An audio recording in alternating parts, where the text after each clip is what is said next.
上次我弟子送的药如何？药老头，你果然没一个都不落下。谁知道你到底为谁而来？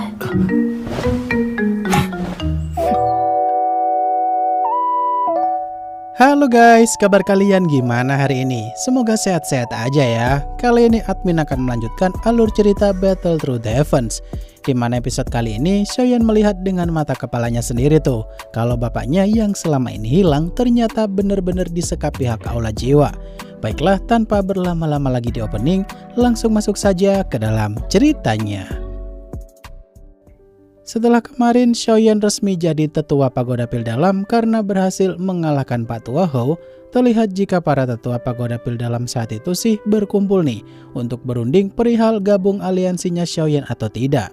Kemudian Xiaoyan pun datang sebagai tetua Pagoda Pil Dalam, dimana momen inilah yang udah ditunggu-tunggu Xiaoyan selama beberapa minggu terakhir ini.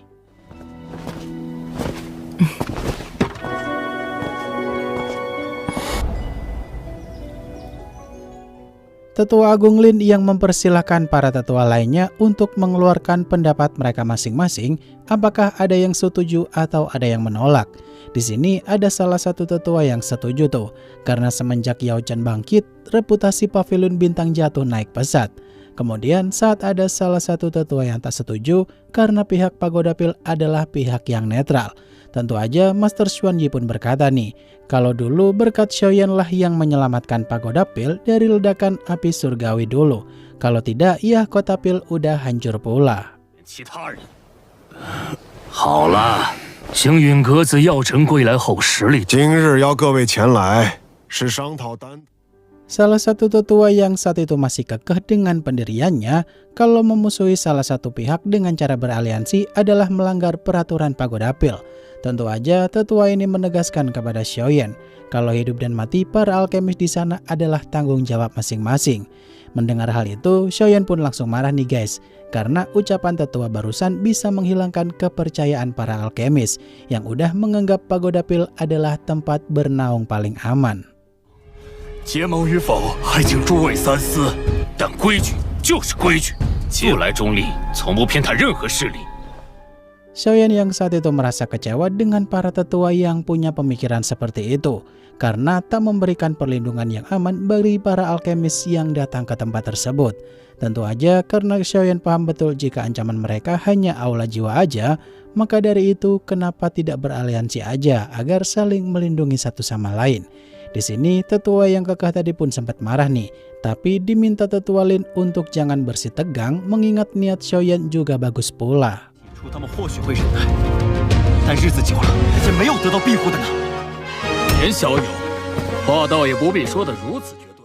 Yaulo yang saat itu meminta maaf atas sifat menggebu-gebu muridnya itu udah bikin suasana jadi tegang. Di sini tetua Lin meminta para tetua untuk voting aja tuh. Kalau 5 tetua setuju, maka pihak Pagoda Pil akan gabung aliansi tersebut. Tentu aja Master Xuan dan kawan-kawan langsung angkat tangan dan suara pun seimbang. Namun tetua yang tadi mengamati Xiaoyan berbicara pun ikut setuju gabung aliansi tersebut nih guys, mengingat pihak Aula Jiwa udah makin kuat pula. 这也是小丹塔的规矩，他有骄狂的本事。 年轻人性子骄狂。 Salah satu tetua yang ikut angkat tangan pula di sana sambil berkata kalau dia tuh pengen Pagoda Pil gabung aliansinya Xiaoyan melawan Aula Jiwa. Di sini tetua itu bilang tuh kalau sebenarnya para tetua dari dulu tuh pengen melawan Aula Jiwa, tapi kekuatan mereka masih belum cukup. Kemudian saat tetua berikutnya absen tak ambil suara, tetua yang emosian tadi pun meninggalkan tempat itu sambil marah-marah mulu. Setelah itu, tetua Agung Lin pun mengumumkan kalau Pagoda Pil resmi gabung aliansi.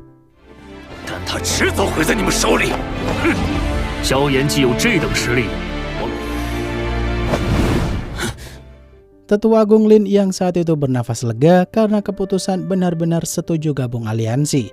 Karena selama ini tuh pihak Pagoda Pil udah bersabar jadi pihak netral tapi selalu aja dimusuhi Aula Jiwa. Kata Xiaoyan, mulai sekarang pihak Pavilion Bintang Jatuh akan bantu menjaga Pagoda Pil. Untuk peresmian aliansi, Tetua Agung Lin bisa datang ke Pavilion Bintang Jatuh 3 hari lagi, karena pihak Sekte Bunga dan Lembah Api Berkobar akan datang pula.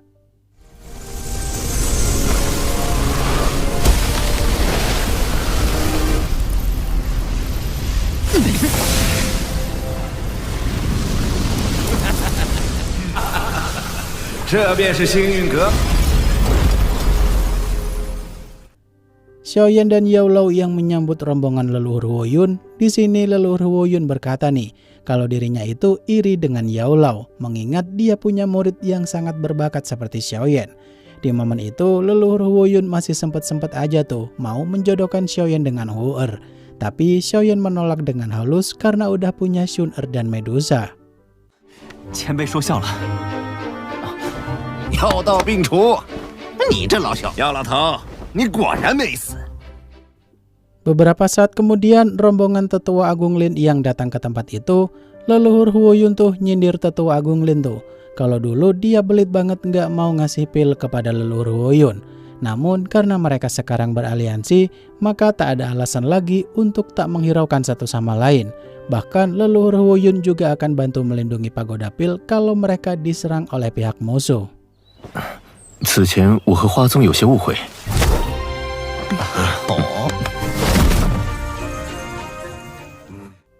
Beberapa saat kemudian, Pericing yang saat itu datang bersama dengan Yun Yun, kedatangan mereka berdua kala itu sih menyita perhatian para kaum lelaki di sana. Namun Yun Yun masih sempat aja curi-curi pandang kepada Xiaoyan. Di sini Master Xuan Ye terlihat jengkel tuh, kalau Pericing dekat-dekat dengan Yaolou menggunakan berbagai macam alasan agar tak terlihat menggatal. 你招待可真周全，一个都不落下。谁知道你到底为谁而来？我也当以牙还牙。我可不是为他药尘而来。不如移步议事殿，商谈联盟之事。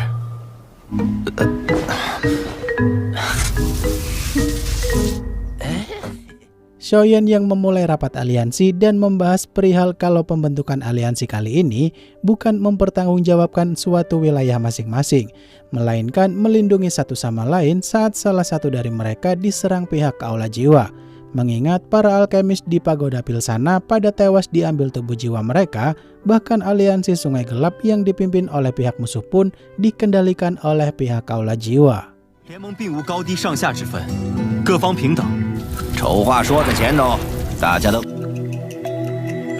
承蒙各位赏脸。 Leluhur Huoyun yang dibuat kagum dengan kebijaksanaan Xiaoyan karena masih muda tuh udah bisa berpikir kritis melawan musuh tangguh seperti Aula Jiwa. Tentu aja mereka tak boleh mengutamakan kepentingan masing-masing karena tujuan aliansi ini dibentuk tuh bersatu jadi satu kesatuan. Dalam hati Pericing, dia melihat Yaolou diam-diam baik nih dan hanya mengandalkan muridnya doang. Maka dari itu, Pericing akan membuat Yaolou jadi ketua aliansi agar nggak bengong mulu. Xiaoyan yang akan lebih fokus lagi melindungi para alkemis di pagoda pil agar jiwa mereka tuh tak makin memperkuat pihak Aula Jiwa. Mendengar hal itu, Tetua Agung Lin pun merasa lega banget tuh karena para alkemis akhirnya dapat perlindungan pula. Saat itu, Pericing yang bertanya-tanya kira-kira siapakah yang akan jadi ketua aliansi tersebut, mengingat salah satu dari mereka harus jadi ketua. Padahal dia mah pengen Yaolou jadi ketua agar nggak bengong mulu. Pericing yang berkata kalau leluhur Huoyun kurang cocok jadi sosok ketua, walaupun dia terbilang kuat, tapi temperamennya sulit untuk dikendalikan. Maka dari itu hanya sisa Yaolou dan Tetua Agung Lin doang yang punya reputasi baik dalam hal memimpin dan disegani banyak orang. Di sini Tetua Agung Lin yang berkata kalau dia udah terlalu tua untuk memimpin hal beginian. Pada akhirnya Yaolou pun dipaksa untuk jadi ketua aliansi tersebut. 我也觉得药尘阁主不错。秦仙子的建议不错。大家觉得呢？既然如此，那便只能拿。看来没办法躺平了。这回你休想继续当甩手掌柜，阁主怕是推脱不掉了。Setelah Yaolou menerima jabatan ketua aliansi, toh juga dia dipaksa mulu oleh Pericing. Di sini Xiaoyan bertanya kepada mereka tuh, kira-kira aliansi ini diberi nama apakah? Awalnya leluhur Huoyun mau kasih nama yang sangat nyentrik, tapi menurut Xiaoyan sangatlah kuno. Setelah itu Tetua Agung Lin berkata, bagaimana kalau diberi nama Istana Surgawi, mengingat lawan mereka adalah Aula Jiwa. Xiaoyan yang cukup setuju dengan ide Tetua Agung Lin kalau nama itu mewakili pihak kebaikan. Namun Xiaoyan menambahkan satu ide lagi, yang mana karena surgawi identitas dengan hukum langit dan bumi, maka bisa tuh jadi aliansi Istana Langit. Setelah semua orang setuju dengan nama aliansi Istana Langit, Xiaoyan pun meresmikan nama aliansi mereka itu. Namun tak lama kemudian wakil ketua Aula Jiwa pun datang ke tempat tersebut dengan tubuh bayangannya.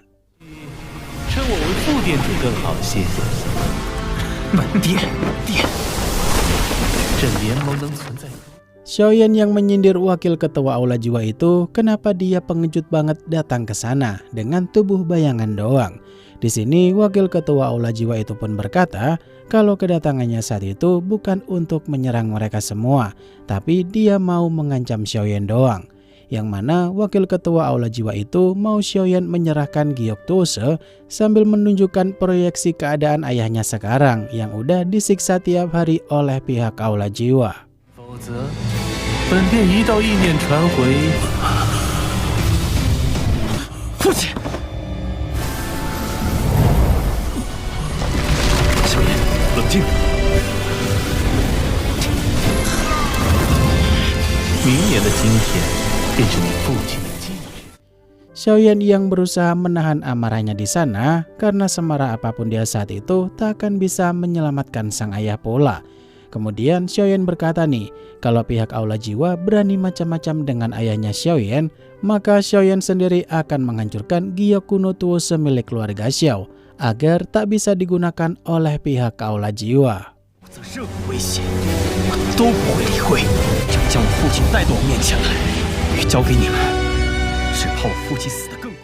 Wakil ketua Aula Jiwa yang saat itu berkata kalau aliansi mereka tuh akan dihancurkan oleh pihak Aula Jiwa cepat atau lambat. Di sini Xiaoyan bersumpah nih akan melenyapkan Aula Jiwa dari dataran tengah tuh, karena dendam ini akan dipikul Xiaoyan sampai kapanpun. Setelah itu semua orang pun mengatur strategi untuk melawan pihak Aula Jiwa, toh juga aliansi tersebut udah diketahui pihak musuh. Xiaoyan yang meminta semua pihak untuk mendirikan terowongan ruang agar memudahkan satu sama lain pindah tempat dalam waktu lebih cepat. Setelah itu berita pembentukan aliansi Istana Langit pun menyebar luas nih, yang pada akhirnya membuat orang-orang pengen gabung dalam aliansi itu juga dan mencari perlindungan. Bahkan Yaulo juga mengumumkan visi dan misi aliansi Istana Langit kalau dia ingin menciptakan aliansi yang saling melindungi satu sama lain tanpa pandang bulu.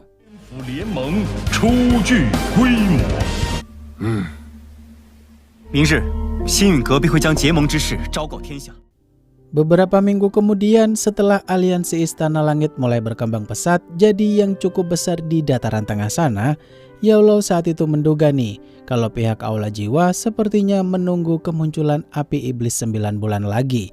Kata Xiaoyan dengan kekuatannya sekarang mungkin masih belum bisa menaklukkan api surgawi itu. Namun Yaulo berkata kalau Shun-Er mungkin sekarang udah mencapai ranah Dosheng pasti bisa bantuin Xiaoyan nanti. 一旦开战，必将鱼死网破。雷岩谷那边倒是多次提过，除了情报堂传回发现2座魂殿分殿的消息外， Yaulo yang saat itu berharap semoga Medusa bisa menerobos Bansheng agar bisa membantu Xiaoyan mendapatkan api iblis. Awalnya sih Medusa ragu tuh, karena untuk menerobos Bansheng, Medusa butuh tempat dengan energi besar agar bisa evolusi. Namun ketika Yaulo bila ada tempat yang cocok untuk Medusa berevolusi, Xiaoyan pun diminta untuk menemani Medusa pula, di mana tempat itu bernama Mata Air 9 Neraka. 能满足条件的宝地少之又少。 到时对你的帮助也不小。美杜莎身为七彩吞天蟒，只要有 Yaulo yang menjelaskan kepada Xiaoyan kalau menjinakkan api surgawi api iblis tuh bukanlah perkara mudah, mengingat selama ribuan tahun aja belum ada yang bisa menjinakkannya. Maka dari itu Yaulo ada resep pil untuk melemahkan api surgawi tersebut nih, dengan bahan utamanya ada di tempat Mata Air 9 Neraka itu.